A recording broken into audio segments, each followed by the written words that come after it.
Praise the lord. పరివర్తన ప్రోగ్రామ్ను మీరు వీక్షిస్తున్నారు. దేవుడు మిమ్మల్ని ఆశీర్వదించాలని మా ఆశ.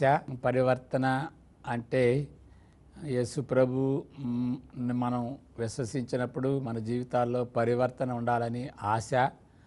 అలాంటి పరివర్తన లేకపోతే యేసు ప్రభుని విశ్వసించామా అనేటువంటి అనుమానం మనకి రావాలి. అన్ని విధాలుగా మాటల్లో, తలంపుల్లో, క్రియల్లో, ప్రతిక్రియల్లో మన జీవితాల్లో పరివర్తన ఉండాలి. దాన్ని బట్టి మనకు సంతోషమే కాదు, సమాజానికి ఉపయోగమే కాదు, దేవునికి మహిమ ఉంటుంది. సువార్తకు విలువ ఉన్నట్లుగా అలాంటి జీవితాలు మనం జీవించాలి. మరి అది అలాంటి పరివర్తన జీవితం జీవించడానికి మనకి వల్ల కాదు, మనకు శక్తి లేదు. అందువల్లనే రక్షణ అవసరం, నూతన జన్మ అవసరం, నూతన మనస్సు అవసరం, దేవుడు అవసరం, దేవుడు మనతో ఉండటం అవసరం. అది కలిగిన తర్వాత మనం పరివర్తన జీవితం, దేవునికి ఇష్టకరంగా ఉండేటువంటి జీవితం జీవించాలని మనం ఆశపడాలి.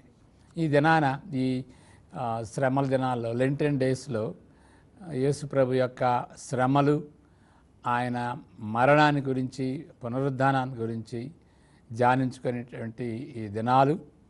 ఈ దినాన మన సబ్జెక్ట్ ఏంటంటే prosperity theology as it is related to the cross of Christ. Yesu ప్రభు యొక్క శ్రమలు, మరణం, మరి ప్రాస్పరిటీ థియాలజీ అంటే యేసు ప్రభు నమ్ముకుంటే అన్నీ కలిసి వస్తాయి, అంత బాగుంటుంది, ఏ కొరత ఉండదు అనేటువంటి థియాలజీ. వాటికి ఉన్నటువంటి సంబంధం ఏంటో మనం చూద్దాం. అంతకుముందు ప్రార్థించుకుందాం. May the words of my mouth and the meditation of my heart be acceptable to you, our Lord, our God, our rock and our redeemer. Amen. Prosperity theology అంటే ఏంటి అంటే ముందు దానికి నిర్వచనం మనం తెలుసుకోవాలి. ప్రాస్పరిటీ థియాలజీ అంటే ప్రాస్పరస్ కావటం కాదు, మనం అన్ని విధాలుగా బాగుండాలి, దేవుని యొక్క ఆశీర్వాదంతో మనం ఎదగాలి, దేవుడు అన్ని విధాలుగా మనకు సహాయం చేయాలి అనేది దాన్ని ప్రాస్పరిటీ అంటాం. అన్ని విషయాల్లో మనం అభివృద్ధి చెందటం, ఆరోగ్యంగా ఉండటం, మరి ధన సమృద్ధి ఉండటం. ఓకే, దేవుడు ఆశీర్వదిస్తాడు, దేవుడు ఆశీర్వదించి మనకు ఆరోగ్యం ఇస్తాడు, దేవుడు ఆశీర్వదించి మనకి ఇవన్నీ ప్రతి అవసరత తీరుస్తాడు. దానిలో తప్పేం లేదు. ప్రాస్పరిటీ, దేవుడు ప్రాస్పరిటీ ఇచ్చే దానిలో తప్పు లేదు. కానీ ప్రాస్పరిటీ థియాలజీలో తప్పు. ఏంటి ప్రాస్పరిటీ థియాలజీ అంటే దేవుడు తన వాక్యంలో ఇచ్చినటువంటి వాగ్దానాలు, ఓకే, అవి తప్పనిసరిగా అన్ని విధాలుగా అన్ని వేళలా ఖచ్చితంగా అందరికీ ఎల్లప్పుడూ అన్ని పరిస్థితుల్లో జరుగుతాయి. ఓకే, దేవుని నమ్ముకుంటే, దేవుని వాక్యానుసారంగా జీవిస్తే తప్పనిసరిగా అన్నీ కలిసి వస్తాయి, తప్పనిసరిగా ఆరోగ్యం ఉంటుంది, తప్పనిసరిగా మన అవసరాలన్నీ తీరుస్తాయి, మనకు మేలు జరుగుద్ది అనేటువంటిది దాన్ని ఏమంటారంటే అబ్సల్యూట్. దేవుడిచ్చినటువంటి వాగ్దానం అబ్సల్యూట్ వాగ్దానం, తప్పనిసరిగా జరుగుతుంది. మరి ఏ విధంగా అర్థం చేసుకోవాలి దేవుడిచ్చినటువంటి వాగ్దానాలని? ఫర్ ఎగ్జాంపుల్ ద్వితీయోపదేశకాండం 28వ అధ్యాయం 2వ వచనం 15వ వచనం, దానిలో ఏముంటుంది? దేవుడిచ్చినటువంటి నిబంధన వాక్యానికి అనుగుణంగా జీవించేటట్లయితే ఈ ఆశీర్వాదాలన్నీ ఉంటవి. మన ఇంట్లో ఆశీర్వాదం, మన ఒంట్లో ఆశీర్వాదం, మన కుటుంబంలో ఆశీర్వాదం, మన చేనులో ఆశీర్వాదం, మనం ఏది తాకినా కానీ, ఏది ముట్టినా కానీ దానిలో ఆశీర్వాదం ఉంటుంది, అది మల్టిప్లై అవుతాయి అని దేవుడే చెప్పాడు కదా.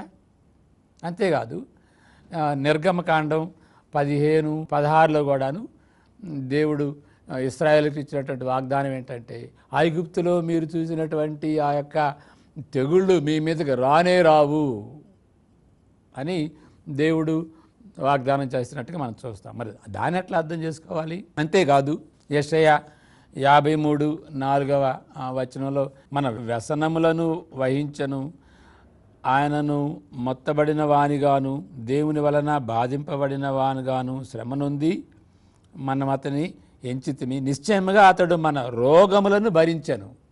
పాపాలని రోగాల్ని భరించి ప్రభు శిలువ ఎందుకు మరణించాడంటే మన రోగాల కోసం కదా. మరి ఈ వాగ్దానాలు ఏ విధంగా మనం అర్థం చేసుకోవాలి?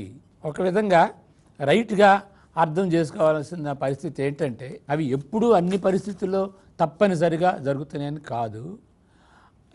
ఈ విధంగా ఆరోగ్య విషయంలో కానీ, మరి ఆస్తి విషయంలో కానీ, ఈ ప్రాస్పెరిటీ విషయంలో కానీ సామాన్యంగా ఆ విధంగా జరుగుతాయి.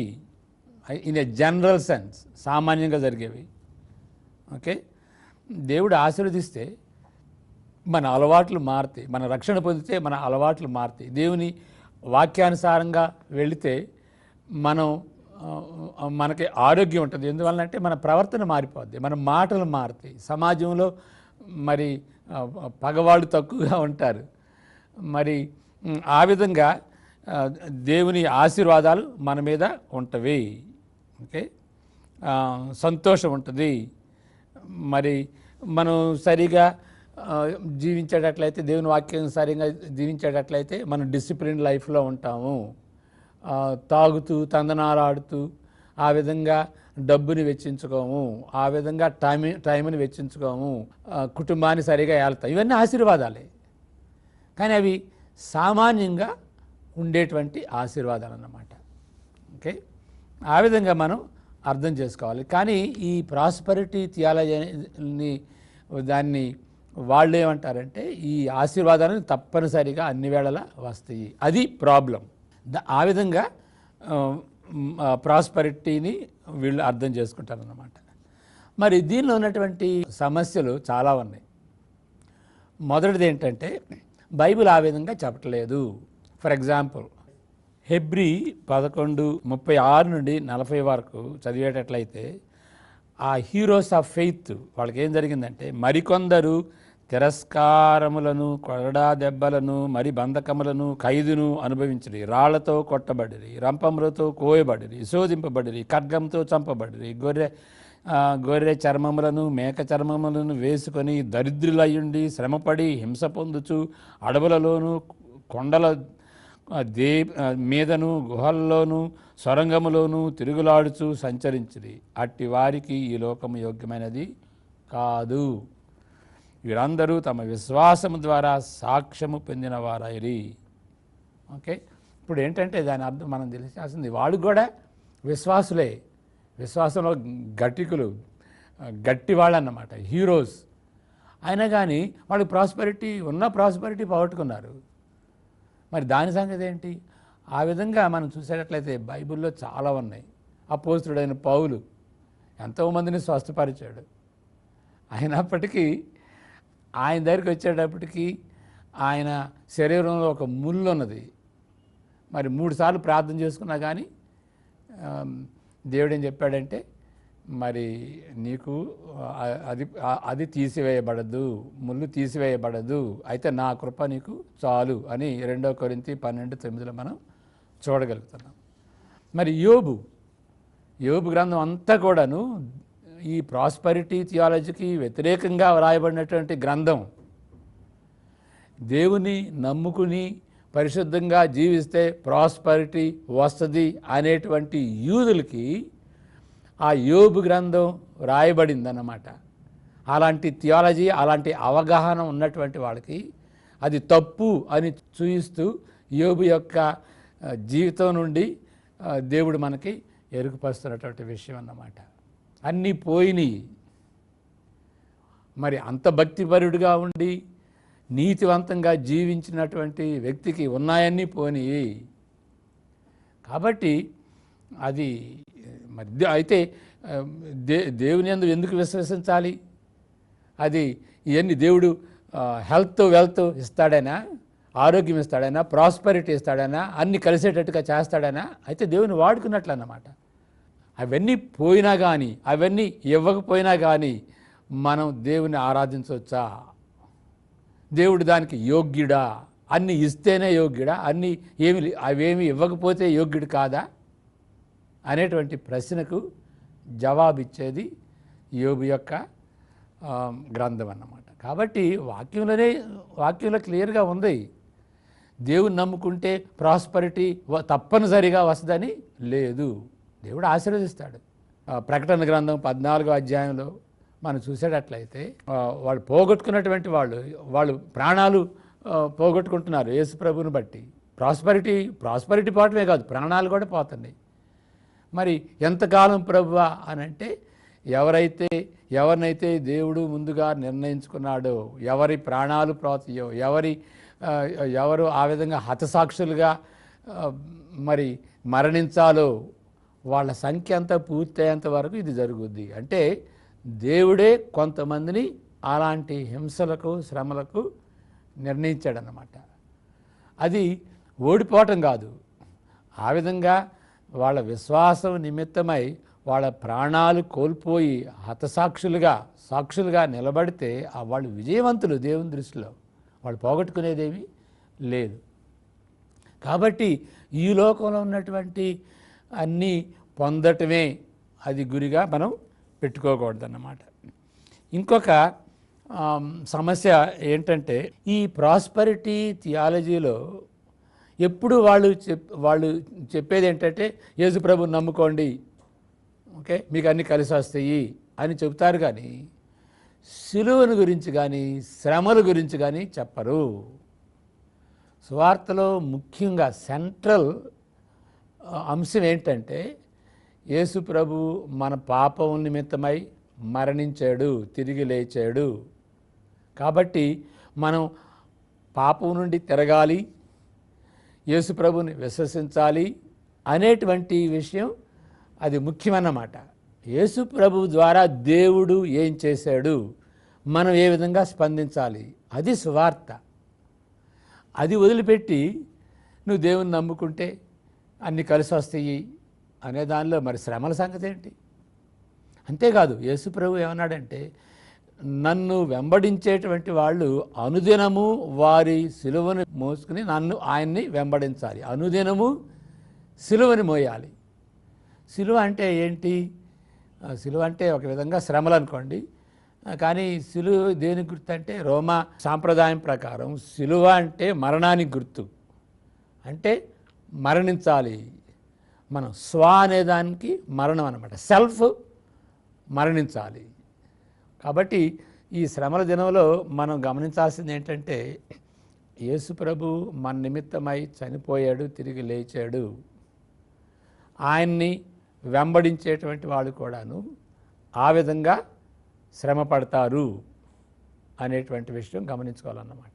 ఓకే, మరి ప్రకటన గ్రంథం 14వ అధ్యాయంలో మనం చూసేది ఏంటంటే, ఆ యొక్క యేసు ప్రభువుని ఏ విధంగా వర్ణిస్తారంటే, వధింపబడినటువంటి గొర్రెపిల్ల అని చెబుతూ, విశ్వాసులు ఎవరంటే వధింపబడినటువంటి గొర్రెపిల్ల అనుచరులు.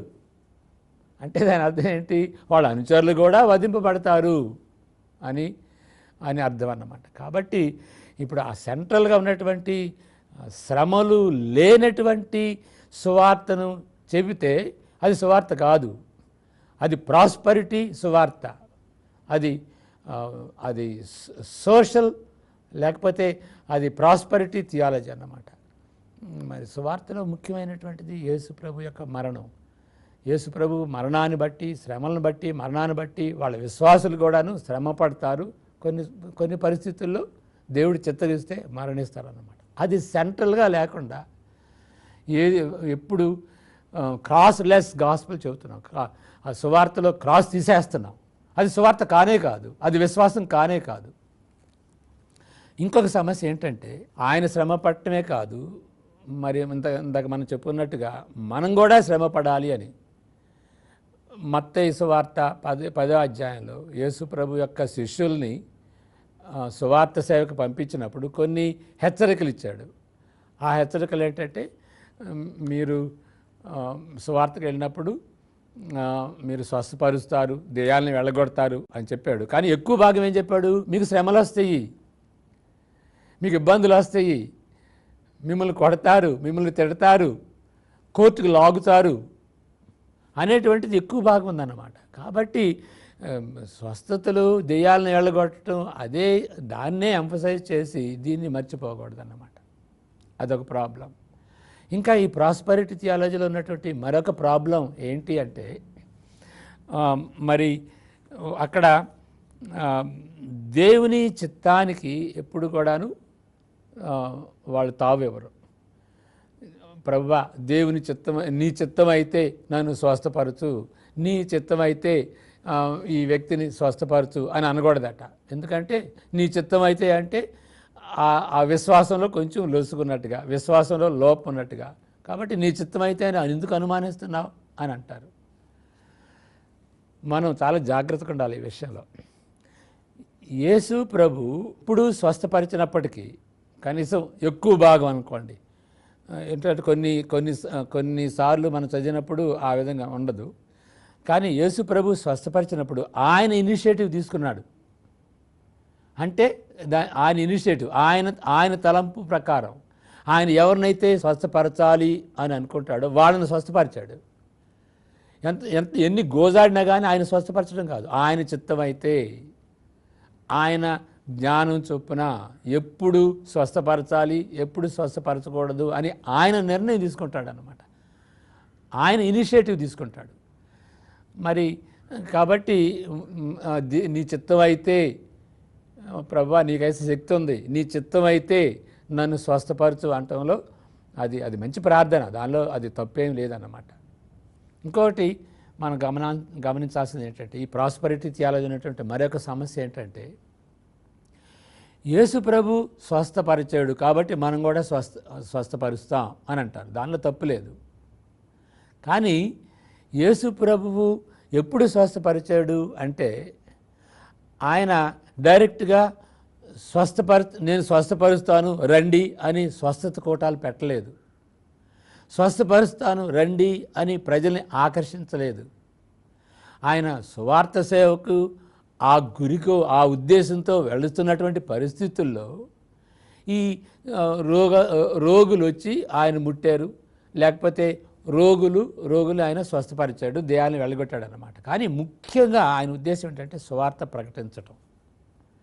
సువార్త ప్రకటించే సమయంలో ఆయన ఇది చేశాడు అన్నమాట. కాబట్టి సువార్తను తీసేసి, సిలువను తీసేసి మనం స్వస్థతని గురిగా పెట్టుకుని మరలా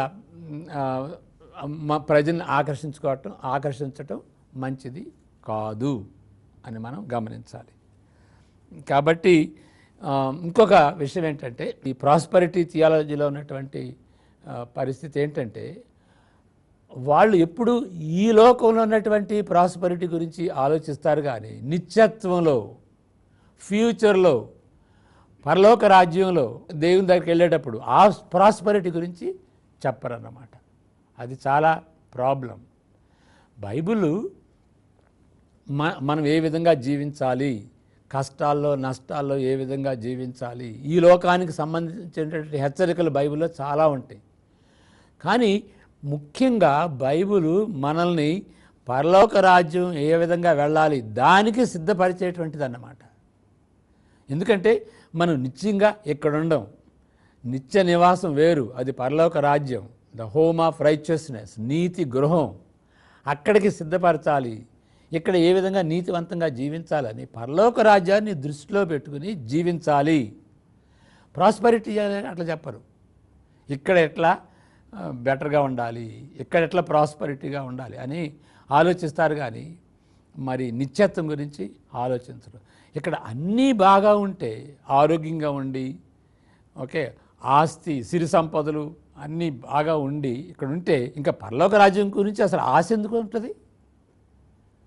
ఇక్కడ ఉన్నటువంటి జీవితం ఇప్పుడు మూలుగులతో ఉన్నటువంటి జీవితం, దేవుని యొక్క ఉగ్రత క్రింద, దేవుని యొక్క శ్రమల్లో మూలుగుతూ ఉండేటువంటి జీవితం మనది, మానవుంది. ఆ విధంగా కీర్తనలు మనం చూస్తామన్నమాట. ప్రభువా, మేము భూమి మీద గడిపేటువంటి దినాలు మీ ఉగ్రత క్రింద ఉండేటువంటి దినాలు అంటాడు. కాబట్టి మానవుని యొక్క జీవితం మూలుగుతో జీవించేటువంటి జీవితం అన్నమాట. ఎందుకు? అది దేవుడే పెట్టాడు. ఆ కష్టాలను బట్టి మనం బయటపడాలి, కష్టాలను బట్టి దేవుని వైపు చూడాలి, కష్టాలను బట్టి దేవుని ఎద్దకు రావాలి అనేటువంటి ఉద్దేశం. అంటే కష్టాలు దేవుడు ఎందుకు ఇస్తాడు? కష్టాలు దేవుడే ఇస్తాడు. పాపాన్ని బట్టి కొన్నిసార్లు వస్తాయి, కానీ దేవుడు పాపాన్ని బట్టి ఎప్పుడు కాదు కష్టాలు ఇచ్చేది. మనం పరిశుద్ధంగా జీవించాలి, దేవుని వైపు చూడాలి, దేవుని దగ్గరకు రావాలి, దేవుని యందు విశ్వాసంలో దృఢపడాలి అనే ఉద్దేశంతో దేవుడు మనకు కష్టాలను ఇస్తాడు. అప్పుడు ఆత్మీయంగా మనం ఎదుగుతాం అన్నమాట. కాబట్టి కష్టాలను బట్టి మనకి అడ్వాంటేజ్ ఉంటుంది. కొంతమంది ఈ ప్రాస్పరిటీ థియాలజీలు ఏమంటారంటే కష్టాలు, నష్టాలు, శ్రమలు, దుఃఖాలు ఎందుకు వస్తాయి అంటే మన పాపాన్ని బట్టి అని. యోబు గ్రంథంలో దానికి ఎగ్జాక్ట్గా వ్యతిరేకంగా ఉంటుంది. ఎలీహు ఏమంటాడంటే, చిన్నవాడు, యోబు ఏంటి ఎప్పుడు ఎందుకు కష్టాలు వస్తున్నాయి, ఎందుకు దేవుడు నాకు ఈ కష్టాలు ఇచ్చాడని అంటావు? ఎప్పుడు కష్టాలు పాపాన్ని బట్టి రావటమే కాదు, నీవేం పాపం చేయలేదు, కానీ కష్టాలు ఒక పని చేస్తాయి. అదేంటంటే పాపంలో పడకుండా చేస్తాయి. పాపానికి శిక్షగా కష్టం రావటం కాదు, పాపంలో పడకుండా కష్టాలు, శ్రమలు సహాయం చేస్తాయి. కాబట్టి అదొక డైమెన్షన్లో ఆలోచించాలన్నమాట. అపోజిటైనటువంటి పౌలు కూడాను ఆయన శరీరంలో ముళ్ళు ఉన్నది కదా, మరి ఆ ముళ్ళు దేవుడు ఎందుకు ఇచ్చాడు? ఆయన పాపేని కాదు, ఆయన క్లియర్గా చెబుతాడు, నేను పాపంలో పడకుండా, నేను గర్వించకుండా, నేను ఆత్మీయ జీవితంలో ఎంతగానో మరి 3వ ఆకాశంకి వెళ్ళాను, అక్కడ ఏ మనిషి చూడలేనటువంటి వాటిని నేను చూశాను, వాటిని బట్టి నేను అతిశయించి గర్వించేటువంటి పరిస్థితి వస్తుంది. అలాంటి గర్వంలో పడకుండా దేవుడు నాకు శరీరంలో ముళ్ళు ఇచ్చాడు అని చెబుతాడన్నమాట. కాబట్టి శ్రమల వలన ఆ గర్వం రాకుండా ఉంటుంది, ఓకే, వినయం వస్తుంది, పరిశుద్ధి వస్తుంది. తండ్రి, దేవా అని దేవుని పాదాలు పట్టుకుని దేవుని ఎడల విశ్వాసంలో ఎదగలుగుతాం, పరిశుద్ధతలో ఎదగలుగుతాం. కాబట్టి ఆయన ఆధారంగా చేసుకునేటట్లుగా. అందువల్లనే రోమా 5:4-5 వచనాలు కూడా మనం చూస్తాం. శ్రమ, పరీక్ష, నిరీక్షణ. శ్రమలు బట్టి పరీక్ష అంటే అక్కడ అర్థం ఏంటంటే చేంజ్ ఆఫ్ క్యారెక్టర్. మన జీవితాలు మారిపోతాయి అన్నమాట. శ్రమలను బట్టి మన జీవితాలు మారుతాయి, ఓకే. దేవుడు శ్రమల్ని వాడుకుంటూ మన జీవితాలని మారుస్తాడు. నిరీక్షణ అంటే కంప్లీట్గా మారినటువంటి పరిస్థితి అన్నమాట. కాబట్టి శ్రమలు, మారినటువంటి పరివర్తన చెందినటువంటి జీవితాలు, నిరీక్షణ అంటే సంపూర్ణంగా పరివర్తన కలిగినటువంటి పరిశుద్ధ జీవితం, పరలోక రాజ్యం, ఓకే. కాబట్టి శ్రమల వలన ఒకటి శ్రమలు పొందేటప్పుడు మనకి నొప్పి కలిగించవచ్చు, కానీ శ్రమల్ని దేవుడు వాడుకున్నట్టుగా మనం గమనించాలన్నమాట. ఆ విధంగా మరి ప్రాస్పరిటీ థియాలజీని మనం వదిలిపెట్టి, అంటే మనం ప్రార్థన చేసుకోకూడదని కాదు, కానీ అదే గురిగా పెట్టుకోకూడదు. ప్రాస్పరిటీ, నాకు బిజినెస్లో నాకు లాభం రావాలి, నాకు ఆరోగ్యంగా ఉండాలి అని ఆశించినప్పటికీ మనం చివరికి ఏం చెప్పాలంటే, ప్రభువా నా విశ్వాసంలో నేను ఎదుగులాగిన నన్ను ఈ పరిస్థితిని వాడుకో అనేది మనం చేయాలన్నమాట. కొన్నిసార్లు ఒక దుస్థితిలో ఉన్నప్పుడు, అనారోగ్య పరిస్థితిలో ఉన్నప్పుడు క్లియర్గా తెలుస్తుంది ఇది బ్రతికేటువంటి పరిస్థితి కాదు. డాక్టర్ చెప్తాడు, ఇక ఆయన ఫెయిల్ అవుతున్నాడండి, కాబట్టి కొద్ది రోజులే గడువు అని డాక్టర్ చెప్పినప్పుడు కొంతమంది ఈ వెల్త్ గాస్పెల్ చెప్పేటువంటి వాళ్ళు వెళ్ళి ప్రార్థన చేసి, గంభీరంగా ప్రార్థన చేసి వాళ్ళు హామీ ఇచ్చేది ఏంటంటే ఈయన చనిపోడు అని హామీ ఇస్తారన్నమాట. వాళ్ళ ప్రార్థనలు బట్టి, వాళ్ళ విశ్వాసాన్ని బట్టి చనిపోడు. అనేక సార్లు మన అనుభవంలో చూస్తాం, అవి ఒట్టి వాగ్దానాలుగా ఉంటాయి. మనుషులు చనిపోయారు, ఆ విధంగా ఒక వ్యక్తి, స్వస్థపరిచేటువంటి వ్యక్తి చెప్పినప్పటికీ వాళ్ళు చనిపోయారన్నమాట. కాబట్టి మనం ఇంకా ఏ విధంగా ప్రార్థన చేయాలంటే, ప్రభువా నీ చిత్తమైతే స్వస్థపరచు, ఓకే, మీ నామానికి ఘనత వస్తే స్వస్థపరచు అని. ఇంకా మంచి ప్రార్థన ఏంటంటే, ప్రభువా నాకు మంచి మరణం ఇవ్వు, గివ్ అస్ గుడ్ డెత్ అని. మరి గుడ్ డెత్ అంటే ఏంటి? మనం రక్షణ పొంది, మన పాపాలు ఒప్పుకుని, యేసుప్రభుని విశ్వసించి పరలోక రాజ్యానికి మన జీవితాన్ని సిద్ధపరచుకోవటం, అది నెంబర్ 1. రెండోది ఏంటంటే మరి ఇతరులతో మనం సఖ్యంగా ఉండటం, వాళ్ళని సారీ కోరుకోవటం, క్షమాపణ అడగటం, మనకి వ్యతిరేకంగా చేసినటువంటి వాళ్ళని క్షమించటం, అదొక రెండో విషయం. మూడో విషయం ఏంటంటే మన ఆస్తిపాస్తులన్నిటి విషయంలో సరిగా సక్రమంగా వాటిని పంచిపెట్టి వీలునామా రాయటం. నాలుగోది ఏంటంటే అలాంటి పరిస్థితుల్లో ఉన్నప్పుడు దేవుడిని శపించకుండా, మనుషుల్ని శపించకుండా, డాక్టర్ మీద సూ చేయకుండా, ఓకే, నెమ్మదిగా ఆ యొక్క ఓపిక మన జీవితాలని కంట్రోల్ చేసుకుంటూ ప్రభువా నాకు సహాయం చెయ్యి ఈ దశలో అని మనం చావు పడక మీద ఉన్నప్పుడు ఆ విధంగా మనం ప్రార్థన చేసుకోవటం. అది మంచి మరణం. మనం మంచి మరణం కోసం ప్రార్థన చేయాలి. ఇంకొక విషయం ఏంటంటే ఈ ప్రాస్పరిటీ థియాలజీ చెప్పేటువంటి వాళ్ళు ఏంటంటే నా జీవితంలో నేను ప్రార్థన చేసినప్పుడు తప్పకుండా స్వస్థపడతాడు అనేటువంటి ఉద్దేశంతో వాళ్ళు చెప్పేటువంటి తీరు ఎలా ఉంటుందంటే చాలా గర్వంగా ఉంటుంది. మరి గర్వం అనేది చాలా ప్రాబ్లం అన్నమాట. దేవునికి వెళ్ళాల్సినటువంటి మహిమను మనం పొందకూడదు. ఇంకొక విషయం ఏంటంటే మనుషులు వీటన్నిటినీ వాడుకుంటూ వాళ్ళ సెల్ఫ్ ప్రాఫిట్ కోసం వాడతారన్నమాట. ధనాన్ని ఏ విధంగా ఆర్జించాలి అని వాళ్ళు డబ్బు పుచ్చుకోవడం కోసం అని కూడా కొంతమంది ఆ విధంగా చేస్తారు. ఆ విధంగా చేస్తే మనం క్లియర్గా వాక్య ప్రకారం తెలిసేది ఏంటంటే వాళ్ళు అబద్ధ ప్రవక్తలు, వాళ్ళు వేషధారులు, వాళ్ళు చెప్పేటువంటి మాట నమ్మకూడదు, వాళ్ళు ఇచ్చేటువంటి వాగ్దానాలని మనం పట్టించుకోకూడదు అని మనం అర్థం చేసుకోవాలి. కాబట్టి ప్రాస్పరిటీ థియాలజీ నుండి మనందరం బయటపడాలి. ప్రార్థన చేసుకుందాం. మమ్మల్ని మిక్కిలిగా ప్రేమించిన పరలోకమందున మా తండ్రి, యేసు ప్రభు పేరట మీ సన్నిధికి వస్తుంటున్నాం. ప్రభు నిత్యత్వాన్ని మేము దృష్టిలో పెట్టుకుని మా జీవితాలు గడుపుకోవటానికి మీ కృప అనుగ్రహించండి. ప్రభువా, మరి ఎంతమంది అయితే ఈ ప్రోగ్రాంని వీక్షిస్తుంటున్నారో వారికి ఉన్నటువంటి ఇబ్బందుల్లో, శ్రమల్లో, కష్టాల్లో, అనారోగ్య పరిస్థితుల్లో ఆయన సహాయం దయచేయండి. అయితే ప్రభువా మీ చిత్తం వారి జీవితంలో నెరవేర్చుకునేటట్లుగా వారు ఆశపడిలాగున సహాయం దయచేయమని యేసు ప్రభు పేరట ప్రార్థిస్తుంటున్నాం తండ్రి. ఆమెన్.